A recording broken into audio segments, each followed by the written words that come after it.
welcome to Instagram Live. I'm Dr. Sonia Batra from the Doctor's TV show, and thank you for joining us. I'm here with Joseph today, and live in front of you, we're going to be addressing some of the dark hollows he has under his eyes, or dark circles, which Joseph, as you can see, is handsome and he's young, but he has had this for years. This has been more of a genetic issue for you, correct? Yeah, it's always been a genetic issue. My mom's had it, grandparents have had it. It's always just run straight in the family on my mom's side. Yeah. And it's like, doesn't matter how much sleep I get, doesn't matter any of that stuff, which is always weird to me too, because I always thought it was like sleep as opposed to anything else. Mm-hmm. And it's true, when you sleep, that's when your skin is restored. So if you're not sleeping well, you're going to look more tired. You're going to get more collection of that duskiness and that vascular pooling, which makes you look like you have dark circles. But I agree with you, for you, it's not how much sleep you're getting or how tired you are.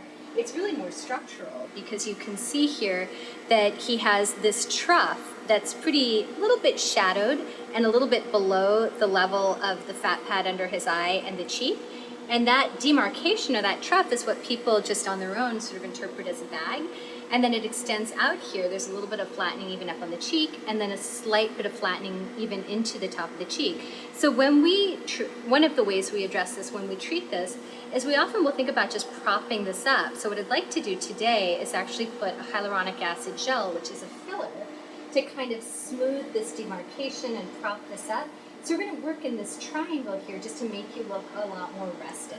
Now the goal is we never want to overdo this, because we don't want you to look puffy or like you have allergies or over plumped, but we just want to bring that deep trough up to a little bit more shallow area so it doesn't catch the light in the same way. It's not as shadowed, and it's not interpreted by people as a bag. You look more rested. Gotcha. So what we're using is hyaluronic acid. It's a sugar gel filler that's naturally found in the joints, but it's obviously from a pharmaceutical company in a syringe, and it lasts about a year in this location.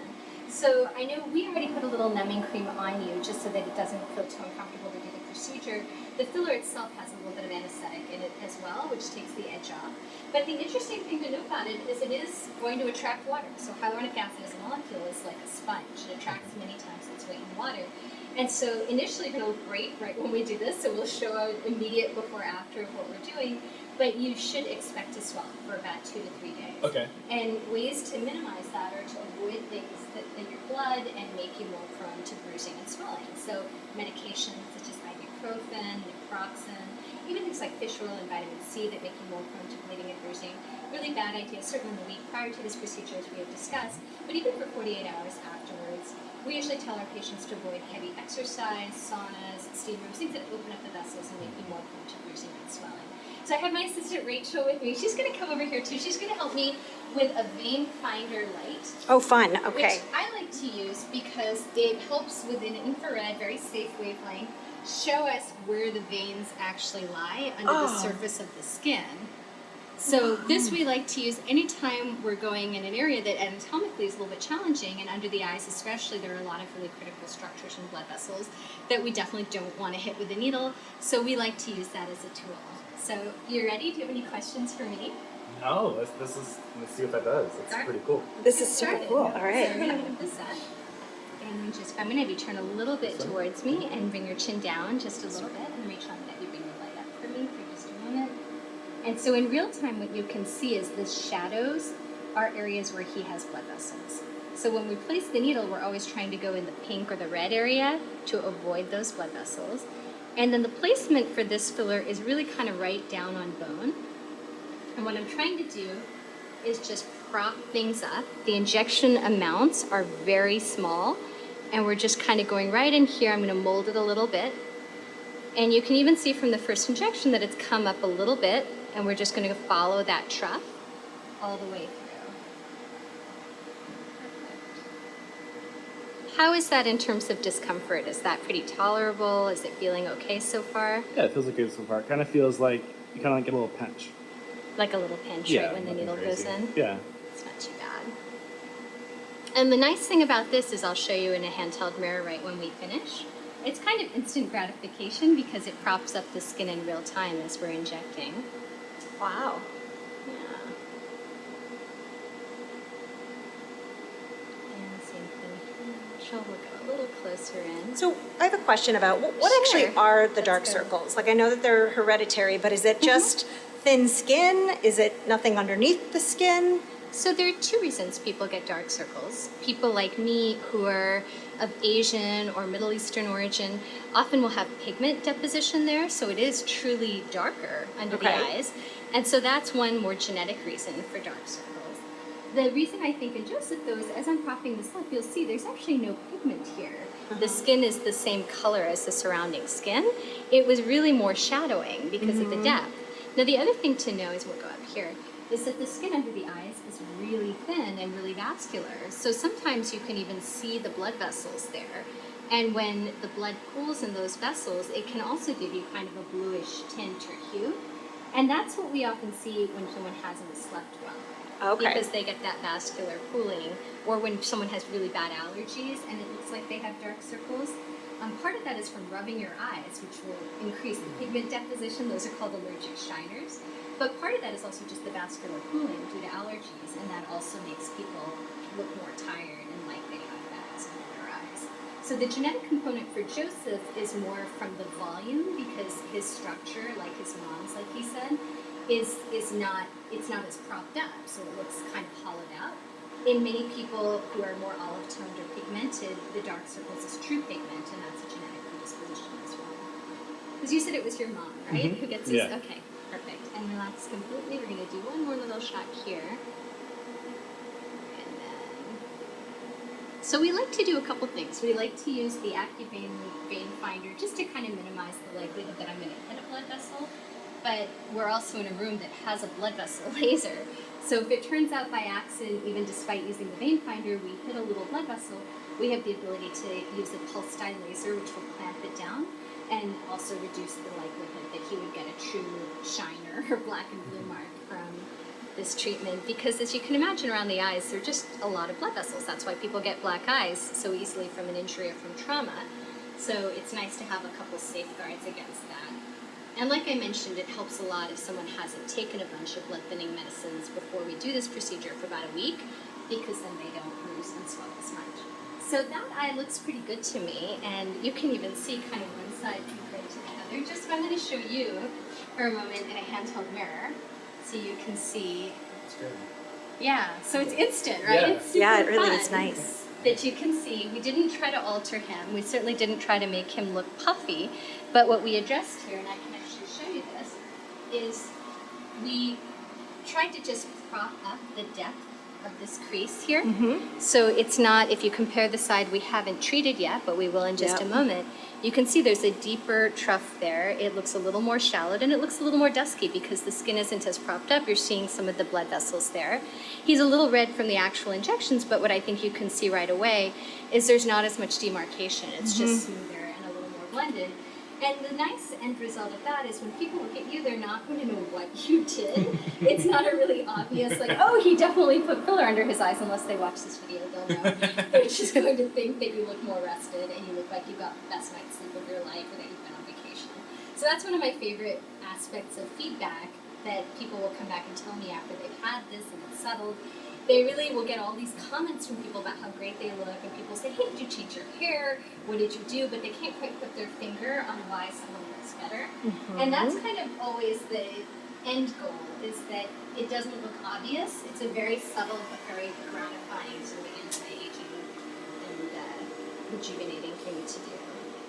So now we're going to start on the other side, just so that we can bring this side up to match. You can really see it side by side. And it's nice to see the side-by-side because it is a subtle result. So it's the kind of thing that once we do both sides and they match, people often kind of forget and they don't know what we did. So it's kind of nice to see it in real time.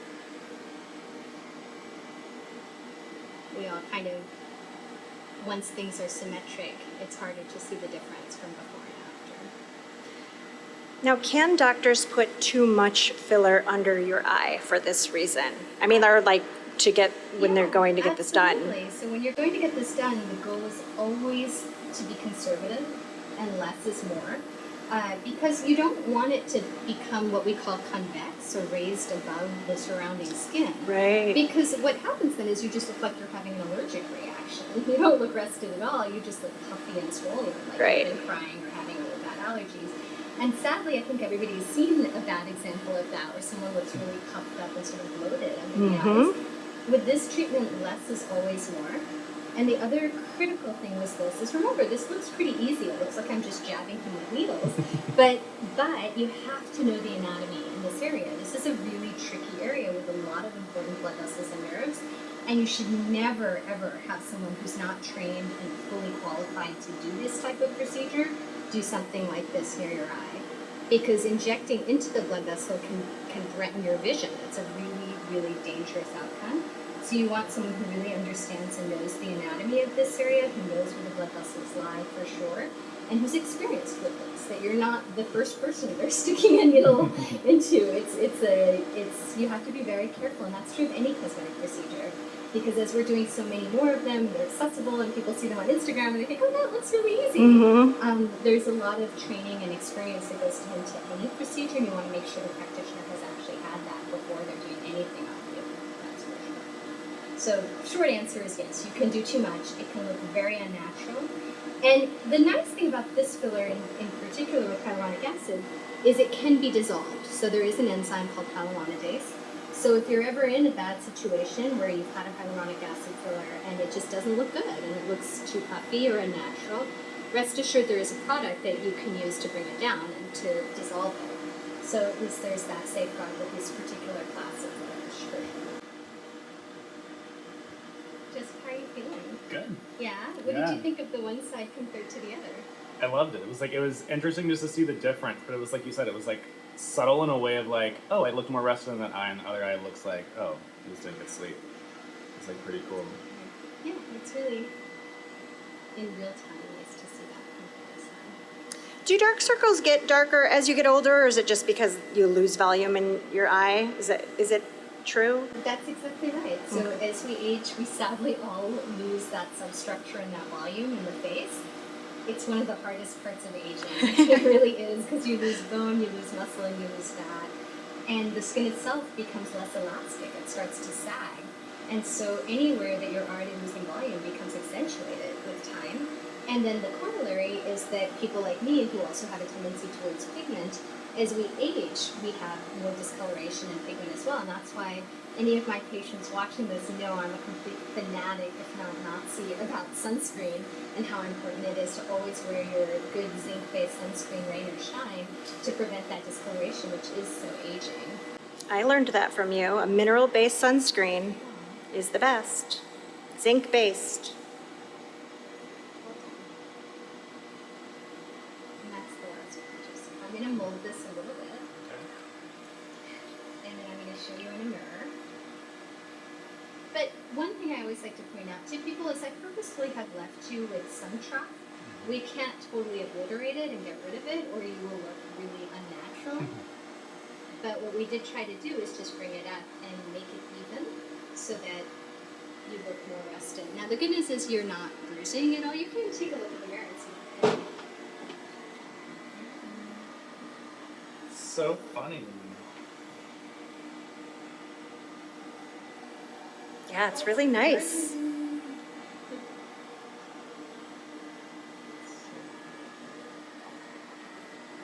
And so you said it would last about a year. This should last about a year, and the reason for that is it's in an area where he's not going to be moving. It's right above the bone. Generally, when we put filler in areas which are really mobile, like the lips, for example, you metabolize them a little bit more quickly. But somewhere like this, where it's going to stay right where we put it and we placed it fairly deeply, it usually lasts about a year. And then gradually, that enzyme I was mentioning, hyaluronidase, we already have that in our systems because it's what breaks down the hyaluronic acid in our joints. That goes in and it'll metabolize and break down any outside source of hyaluronic acid as well. Any other questions? What's the best way if I already have the dark circle aspect there, if anybody who has dark circles, what's the best way to end up lightening those? Is there like any type of creams or anything anybody can use that can help with that? Yeah, absolutely. So the dark circles are more due to shadowing, and especially many of us have herniation of the fat pads behind the eyes, and that's what gives you that really puffy guy. Then I always tell people, yeah, use an over-the-counter product with caffeine in it because it's basically conservatives and things down, make her a little less puffy, so that you don't have quite as sharp a bag. There are many products now on the market that actually form a very interesting film on your skin that temporarily will tighten the skin. Okay. Yeah, that's Matrix 5, or there are many other branded products that do that. That's for more of like a quick fix. In the long term, if you're more prone to discoloration on the eye from pigment, you can get a good, very safe lightening cream, some of the really common active ingredients to look for are kojic acid, you can get vitamin C, you can get a very gentle alpha hydroxy acid like glycolic, even retinoids, which are good cell turnover agents, are all great ways to address pigment if it's causing discoloration on the eye. Okay, great. Yeah. All right. Well, thank you for joining us for the Instagram Live. Thank you, Joseph, for sharing your experience. Thank you, Rachel, for the assist. And thanks for joining us. Thanks. Bye. Bye.